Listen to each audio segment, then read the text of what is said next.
કેમ છો મિત્રો? હું છું પરમાર અશ્વિન અને હું એક થેલેસેમિયા મેજર પેશન્ટ છું અને આજના વિડીયોમાં હું જણાવવાનું છું થેલેસેમિયા એટલે શું અને થેલેસેમિયાના બાળકો કેવી રીતના બ્લડ ટ્રાન્સફ્યુઝન કરે છે. ચાલો આજના વિડીયોમાં આપણે આ જાણીએ.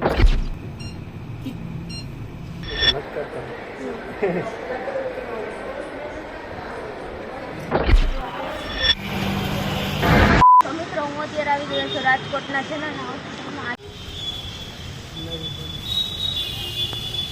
હોસ્પિટલમાં એન્ટ્રી થતાં જ આપણે ગ્રાઉન્ડ ફ્લોરમાં ડે કેર કેસ કઢાવવાનો રહેશે. મિત્રો કેસ કઢાવ્યા બાદ આપણે ડૉક્ટરને બતાવવાનું છે. તો મિત્રો આ છે સેમ્પલ અને અહીંયા છે વિગો નાખ્યો છે.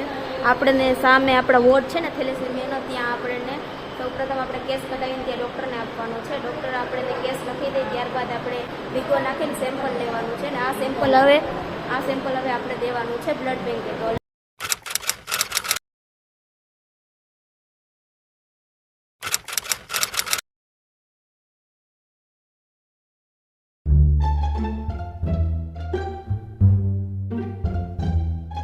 તો મિત્રો આ છે ઓલ્ડ હોસ્પિટલ રાજકોટનું.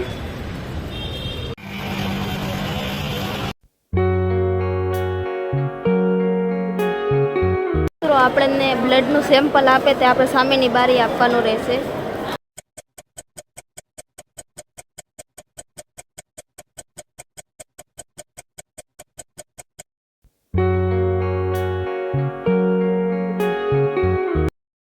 મિત્રો બ્લડ આપ્યા બાદ આપણે ડૉક્ટરને બતાવવાનું રહેશે.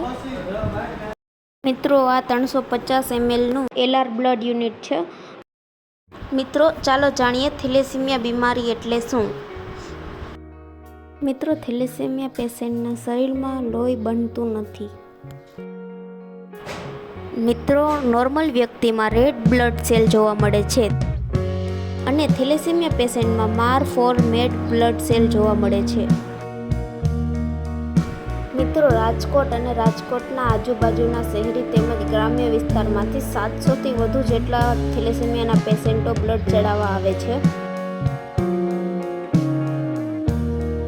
મિત્રો જ્યારે બ્લડની ઘણી બધી અછત થાય ત્યારે બડા બજરંગ અને અન્ય સંસ્થા પણ ઘણી મદદ કરે છે. મિત્રો નોર્મલ વ્યક્તિએ 2-3 દિવસથી કંઈ પણ ન ખાધું હોય એટલે તેમને નબળાઈ જોવા મળે છે. તેમજ થેલેસેમિયા વ્યક્તિએ 2-3 દિવસ સુધી બ્લડ ટ્રાન્સફ્યુઝન ન કર્યું હોય, 15 દિવસનું એમનો રેગ્યુલર હોય અને 17-18 દિવસ થઈ ગયા હોય એટલે તેમને વીકનેસ ને નબળાઈ જોવા મળે છે. મિત્રો બ્લડ છે તે અમારી માટે એક ખોરાક જ છે.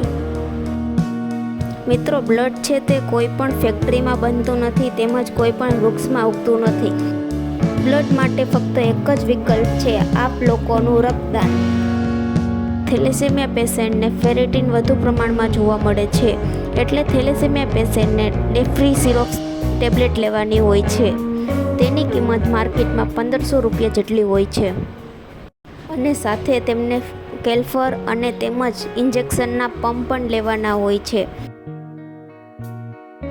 તો મિત્રો આપ સર્વને નમ્ર વિનંતી છે કે બ્લડ ડોનેટ કરવું. મિત્રો આપના પરિવાર તેમજ અન્ય વ્યક્તિની સગાઈ થઈ રહી હોય તો થેલેસેમિયા ટેસ્ટ કરવો ફરજિયાત છે. તો મિત્રો આ વિડીયો તમને કેવો લાગ્યો તે જણાવો અને લાઈક, શેર, સબસ્ક્રાઈબ કરવાનું ભૂલતા નહીં. જો તમને આ વિડીયો ગમ્યો તો અમે આગળના વિડીયો થેલેસેમિયાના પેરેન્ટ્સને પૂછશું કે તેમને કેવી મુશ્કેલી પડી રહી છે.